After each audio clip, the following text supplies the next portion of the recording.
Redditors who have been in coma for a long time. What was it like to wake up again? I went comatose twice in my life, 7 to 10 hours the time, and I've no recollection of the second time. Both originating from the same head condition, hydrocephalic pressurization, and I ended up a potato. The waking up from the first coma, I was dazed but functional. Came to and tried to figure out why I was tied down to the hospital bed while I've got all my family members standing in my room crying. I could talk and think. It was just the haze of coming out of anesthesia that made things difficult that time. I was only in the hospital a week, but had to relearn how to walk. The second coma, I have no recollection of. It's like my brain intentionally decided to shield me from the event, but from what I've gathered, I went from functioning normal up to the day before, told family I was going to take a nap and proceeded to sleep for about approximately 18 hours. My mom and brother managed to get me to wake up long enough to walk out to their car, while my boyfriend pulled up to check up on me. Some hours later, after the second surgery, I wake up and I'm talking, conversing to everyone like normal. My partner says it was terrifying to experience, but the absolute worst part was after coming to. I kept saying I wanted Cece's pizza cause it just looked so tasty. You know it's bad when you're wanting Cece's pizza.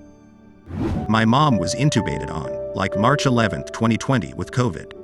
When she pulled through and woke up, thank God, it was April 1st. The first thing she saw was a woman in a beekeeping outfit asking her what year it was. She was so confused. When she went into the hospital, there was no PPE gear, so when she woke up she thought this lady had a beekeeper's outfit. She then decided she wanted to be married to my dad again. They got divorced 6 years before after 38 years of marriage.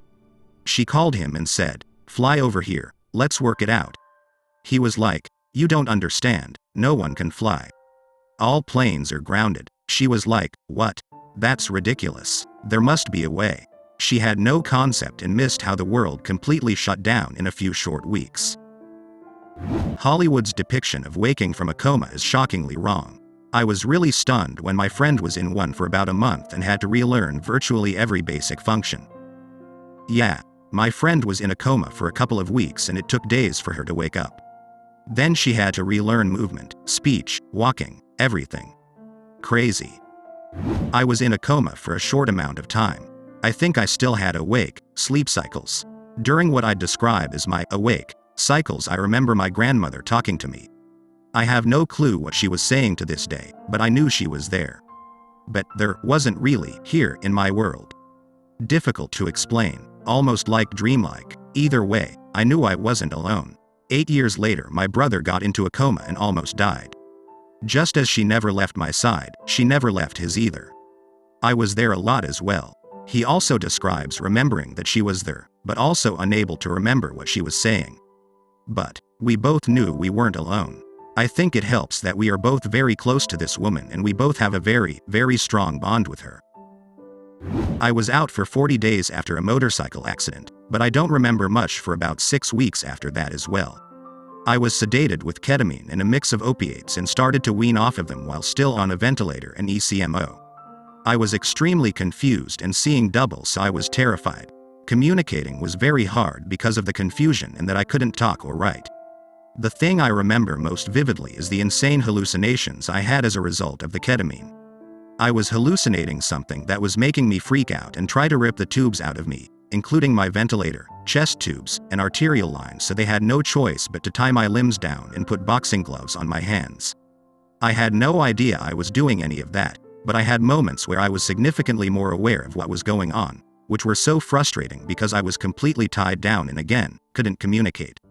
The doctors and nurses kept trying to explain to me what I was doing and that I needed to stop, but I did not understand.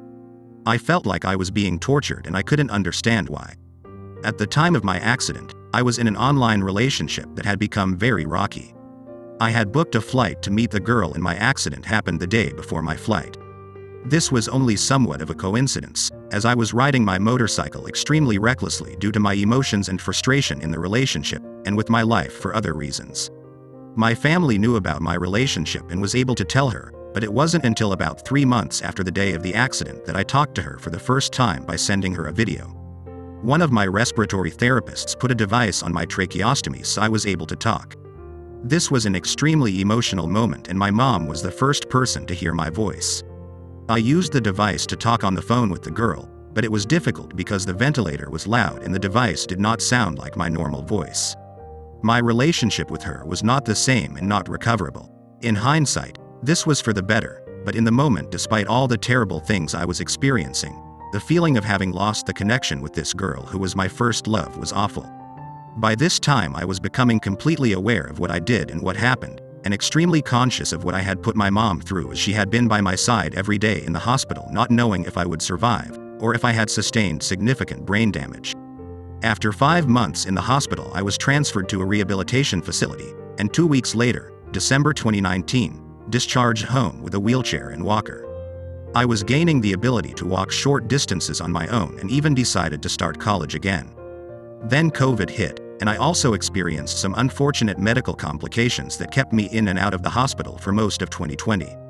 This is all very recent, but every aspect of my life has changed post-accident. My finances are in ruin.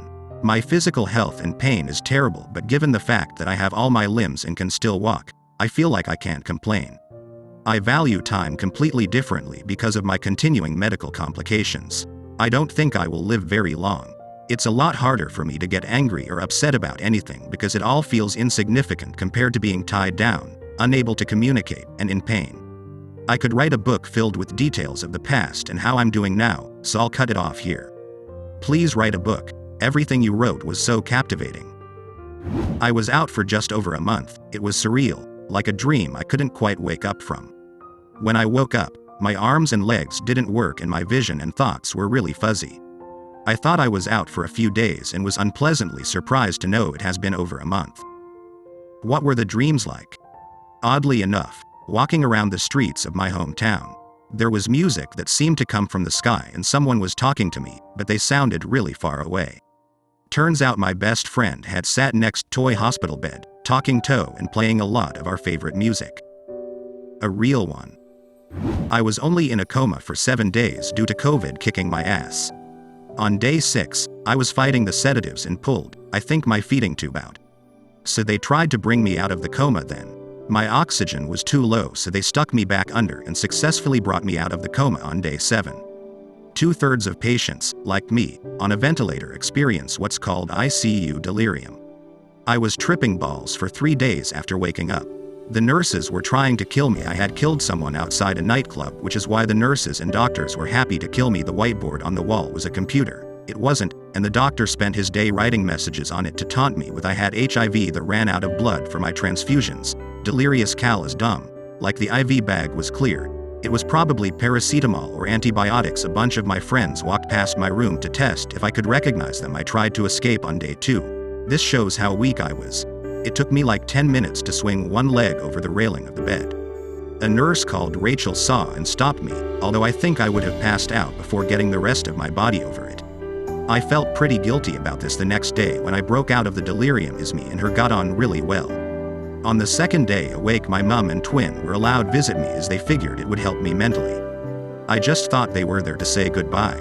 I kept talking my brother through where to find my will. I also told him that the nurses were trying to kill me and asked him for our secret word. Which I got wrong, so I figured he was in on it or just didn't care. They were allowed visit me as they had recovered from COVID. I'm not sure if they realized it yet, but this was the beginning of an episode of acute pancreatitis, so I was throwing up any food they tried to give me and asked my mum to try feeding me. She was so proud that I was eating the jelly and ice cream from her. Then I vomited it all over myself and her. By day 3, I was aware that they weren't trying to kill me and had in fact saved my life. I think I knew it was COVID, but I thought I had been rude to them and racially abused a ton of nurses, which apparently didn't happen. The physios came that day and helped me sit up and put my feet on the ground. I thought, screw this, I can walk, and fell onto the physio.